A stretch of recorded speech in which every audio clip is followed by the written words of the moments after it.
If I cling to my life, I am certain to lose it.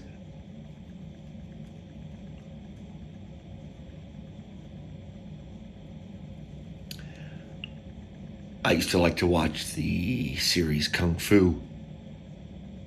As I've said in other videos, audios here,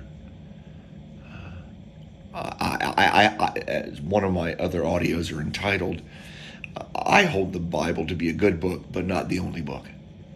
As well, I embrace that. I'm somewhat, a little bit familiar with some of the Eastern philosophies of selflessness, things of that nature, concepts, ideas. So the Shaolin priest walks into a town that's being controlled by a crime boss, an older Chinese man. And in short order, the Shaolin priest becomes a thorn in this old man's paw.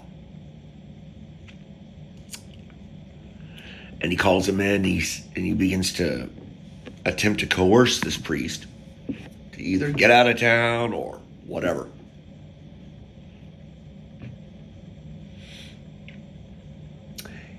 And in summation, the old man says to him, you will either leave. He gives him an ultimatum. I can't remember exactly the choice, but I'm sure one of them was like, get the hell out of town. Or you will die. And the Shaolin priest looks at the old man and he says to him softly, I guess that's one of the reasons I like the character that David Carradine played, Grasshopper. Because he always spoke calmly, firmly, and delicately, as the Holy Ghost has spoken to me on many an occasion. And he returns the old man's threat, promise, with, then I will die.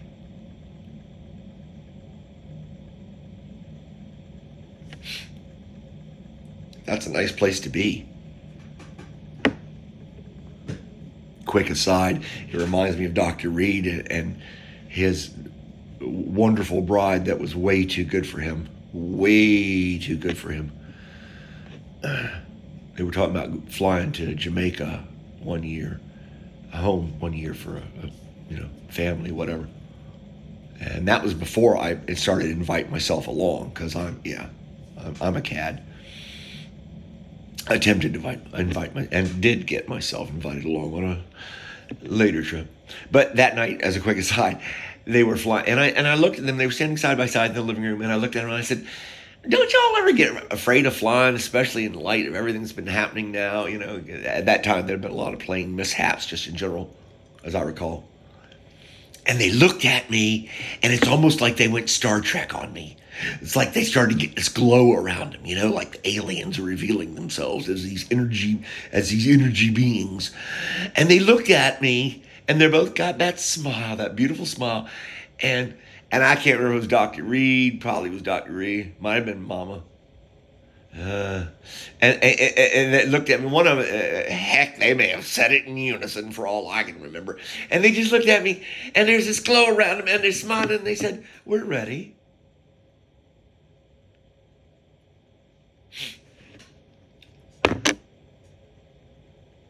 As I said in another audio, Couch was probably the finest of the boys among the group, which you shall now know as the Manor Boys. That's what we have called ourselves over the years. We've given ourselves a name, the Manor Boys. We grew up in Glass Manor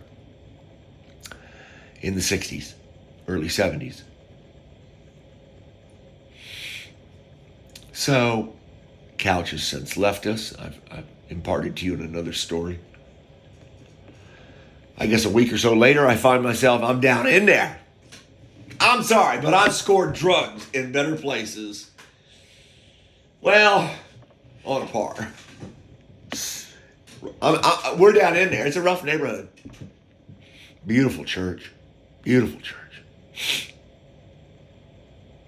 God's magnificence can be found, or God's tributes, excuse me. Tributes to God can be found everywhere on the face of the globe, I guess. Hopefully. No, it wasn't. It wasn't a ghetto, but it was rough. It was a rough area, especially if you're white. Yeah, he had a lot of friends, a lot of clergy too. Isn't that interesting? Had a bunch of people up in there. Most of them weren't white.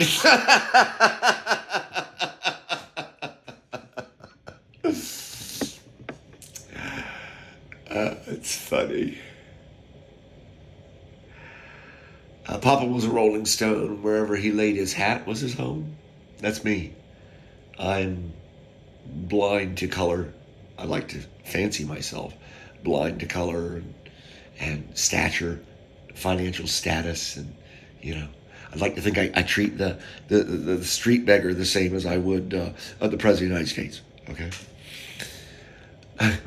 But facts is facts. It's a big room. Ain't a lot of white people up in there. One of his family members, who also got to be a pastor. Yeah, a couple of pastors up in there. That lady was too, as I recall. He's up there and he's going on, he's holding the program. I know I'm being a total dork, right? He's holding the program in his hand. And he's looking up and down. And he's cracking on couch for being a goalie. Because it's a Grant Fuhr moment, okay? You're not going to find a lot of brothers on the ice playing goalie. You're not going to have it.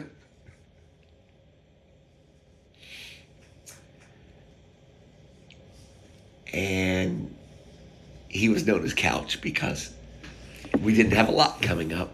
And so he had found a sofa on the litter bin. We lived in the apartment, so on the loading dock to be thrown away. I guess he commandeered those, and those became his goalie pads. And that's how he got the name Couch. He sat on the Washington Capitals bench, I'm told, for at least a couple of games. That's right. He was on the farm team. So that boy got good pay for, that must have been a shot in his wallet for those 2 games. Quite proud of him.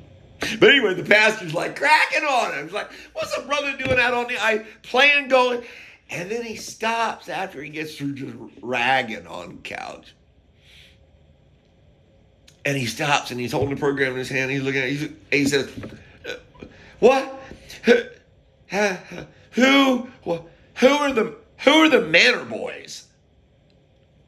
Now, I'm sitting on the end, and out of my peripheral vision, my left side, I can see 2 little Manor boy hands going up real slow like.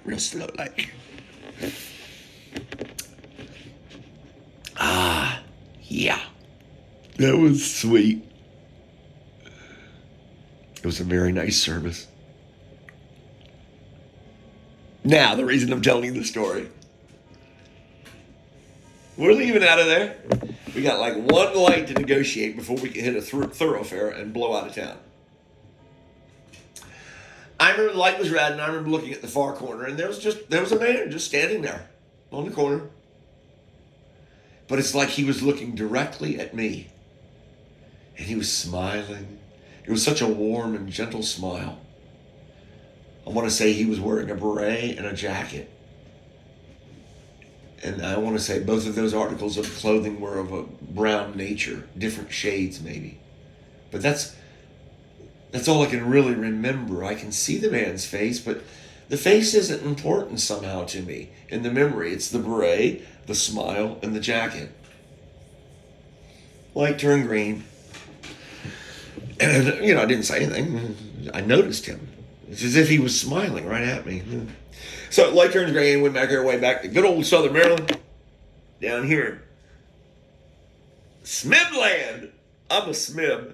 Oh, it took me 30 years to acquire that badge. I want you to know. That's a tough Boy Scout badge you get right there, Smib. Proud of it. Yeah, that Old Country Buffet isn't there anymore. We'll be dined after this. We didn't go to the form. No, we just got out of town. Went to the Old Country Buffet that is I guess they're all hurting now because of the pandemic. It's tough, people. Hang on. It's tough right now. And I remember we were sitting there, and I want to say it was me because I talk a lot.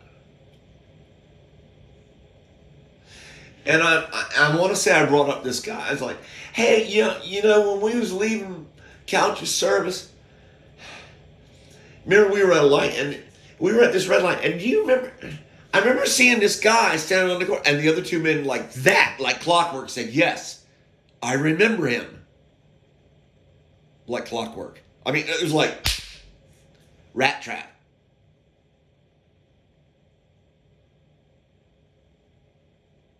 Now, why three men would remember some pedestrian on the street corner, just standing there, smiling, I think that's kind of inexplicable. That's kind of peculiar.